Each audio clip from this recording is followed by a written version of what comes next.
la clé des Écritures. En lisant sa Bible récemment, un petit frère est tombé sur Matthieu 23, versets 1 à 12, et m'a demandé de lui expliquer. Que mes jeunes frères, surtout, s'intéressent aux Écritures me comble de reconnaissance envers le Seigneur. Car rien dans ce monde ne vaut la foi en Christ et la connaissance de sa personne. Pour l'aider donc à comprendre ce texte, je lui ai simplement demandé d'y appliquer la règle qui m'a été enseignée et qui me permet de comprendre tous les textes de la Bible. Pour comprendre un texte quelconque de la Bible, il faut simplement se demander où est Christ dans le texte et qu'est-ce qu'on y apprend le concernant. Car toute la Bible parle de Christ. Il est donc la clé qui ouvre sa parole, la lumière qui permet d'y voir clair. Je témoigne ici donc pour partager mon expérience. Où est Christ donc dans notre texte et qu'est-ce qui nous apprend le concernant? Le premier problème est en fait résolu puisque c'est le Seigneur lui-même qui parle. Alors Jésus, nous dit le texte, parlant à la foule et à ses disciples, dit: les scribes et les pharisiens sont assis dans la chaire de Moïse. Faites donc et observez tout ce qu'ils vous disent. Mais n'agissez pas selon leurs œuvres, car ils disent et ne font pas. Ils lient des fardeaux pesants et les mettent sur les épaules des hommes, mais ils ne veulent pas les remuer du doigt. Matthieu 23, versets 1 à 4. Le péché des scribes et des pharisiens n'était un secret pour personne. Et nous savons que le Seigneur prenait plaisir non pas à humilier les pécheurs, mais à les sauver. Que cache ce texte donc concernant Christ lui-même? Eh bien, pour pouvoir sauver des pécheurs, Christ devait être parfait. Les scribes et les pharisiens, docteurs de la loi, dont il est question, étaient incapables de poursuivre le ministère de Moïse qu'ils disaient fièrement représenter. Ils étaient incapables d'accomplir la mission dont ils se glorifiaient, mais accusaient Christ de fraude et cherchaient à le tuer. Comme eux, Christ était lui aussi en mission. Mais contrairement à eux qui se glorifiaient eux-mêmes au lieu de glorifier Christ, comme Moïse l'avait fait selon Jean 5, 46, Christ n'a pas cherché à se glorifier ni à faire sa propre volonté. Il a dit: je ne cherche pas ma volonté, mais la volonté de celui qui m'a envoyé. Jean 5, verset 30. Christ a aussi dit: car je n'ai point parlé de moi-même, mais le Père qui m'a envoyé m'a prescrit lui-même ce que je dois dire et annoncer. Et je sais que son commandement est la vie éternelle. C'est pourquoi les choses que je dis, je les dis comme le Père me les a dites.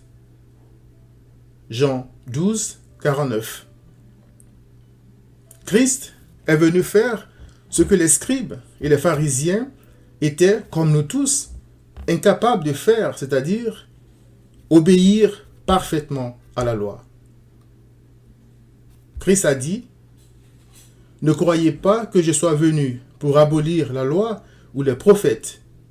Je suis venu non pour abolir, mais pour accomplir. Matthieu 5, 17. Et il l'a fait parfaitement. Notre texte dit aussi que les scribes et les pharisiens font toutes leurs actions pour être vus des hommes. Ainsi, ils portent de larges phylactères et ils ont de longues franges à leurs vêtements. Ils aiment la première place dans les festins et les premiers sièges dans les synagogues. Ils aiment à être salués dans les places publiques et à être appelés par les hommes Rabbi, Rabbi. Matthieu 23, 5 à 7. En répondant à des Juifs qui l'accusaient de se glorifier, Christ a dit: si je me glorifie moi-même, ma gloire n'est rien. C'est mon Père qui me glorifie, lui que vous dites être votre Dieu. Jean 8, 54. Tandis que les scribes et les pharisiens aimaient et cherchaient à être honorés, Christ refusait d'être intronisé comme roi.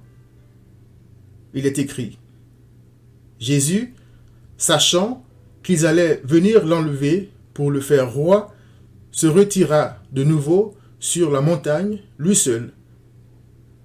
Jean 6, verset 15. Après avoir publiquement dénoncé les scribes et les pharisiens dans le texte, Christ donne un coup particulier d'humilité à ses disciples en disant: mais vous, ne vous faites pas appeler Rabbi, car un seul est votre maître, et vous êtes tous frères. Et n'appelez personne sur la terre votre Père, car un seul est votre Père, celui qui est dans les cieux. Ne vous faites pas appeler directeur, car un seul est votre directeur, le Christ. Le plus grand parmi vous sera votre serviteur. Quiconque s'élèvera sera abaissé, et quiconque s'abaissera sera élevé. Matthieu 23, 8 à 12. Christ ne s'est pas contenté, comme les scribes et les pharisiens, de donner des leçons sans les mettre lui-même en pratique. Il a lavé les pieds de ses disciples et leur a dit: je vous ai donné un exemple afin que vous fassiez comme je vous ai fait. Jean 13, verset 15. L'apôtre Paul a écrit qu'existant en forme de Dieu, Christ n'a point regardé comme une proie à arracher d'être égal avec Dieu, mais s'est dépouillé lui-même en prenant une forme de serviteur, en devenant semblable aux hommes. Et ayant paru comme un simple homme, il s'est humilié lui-même, se rendant obéissant jusqu'à la mort, même jusqu'à la mort de la croix. Philippiens 2, 5 à 11. La Bible expose nos défauts parce que nous refusons d'accepter que nous sommes malades, corrompus par le péché. Christ dénonce donc nos péchés tout en nous disant: venez à moi, vous tous qui êtes fatigués et chargés, et je vous donnerai du repos. Matthieu 11, 28. Qu'est-ce que Matthieu 23, 1 à 12 nous apprend donc sur Christ? Qu'il est le parfait sauveur dont la justice surpasse infiniment celle des scribes, des pharisiens et la nôtre. Matthieu 5, verset 20. Et qu'il est capable et digne de nous sauver parfaitement.